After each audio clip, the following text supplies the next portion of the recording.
বাইরে মেঘলা আকাশ, ঝিরিঝিরি বৃষ্টি আর রান্নাঘর থেকে যদি গোবিন্দভোগ চাল আর ঘিয়ের গন্ধ ভেসে আসে, তাহলে বাঙালিদের আর কি চাই বলুন তো।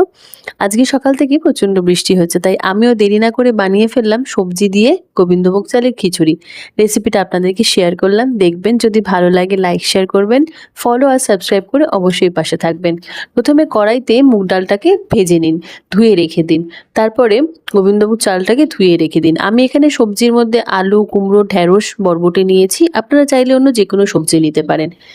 কড়াইয়ের মধ্যে একটু তেল দিয়ে সবজিটাকে ভেজে নেবেন। যে পাত্রে খিচুড়ি করবেন সেই পাত্রে একটু তেল দিয়ে জিরে আর শুকনো লঙ্কা ফোড়ন দিন। পেঁয়াজ দিয়ে কিছুক্ষণ ভেজে নিন। আপনারা চাইলে পেঁয়াজ নাও দিতে পারেন। কিছুক্ষণ ভাজা হলে চাল আর ডালটাকে দিয়ে ভালো করে নাড়াচাড়া করে নিন। কিছুটা হলুদ দিয়ে আবার ভালো করে সবকিছু মিক্স করে নিন। ভেজে রাখা সবজিগুলো উপর থেকে দিয়ে সবকিছু ভালো করে মিক্স করতে থাকুন। কিছুক্ষণ পর জল দিয়ে দিন। পরিমাণ মতো জল দেবেন, যেরকম খিচুড়ি আপনারা রাখতে চান সেরকম। পরিমাণ মতো লবণ দিন, সামান্য চিনি দিন, দিয়ে ভালো করে নাড়াচাড়া করে রেখে দিন। কিছুক্ষণ পর খিচুড়ি রেডি হয়ে গেলে ধনেপাতা আর উপর থেকে ঘি ছড়িয়ে দিয়ে রেডি আমাদের খিচুড়ি।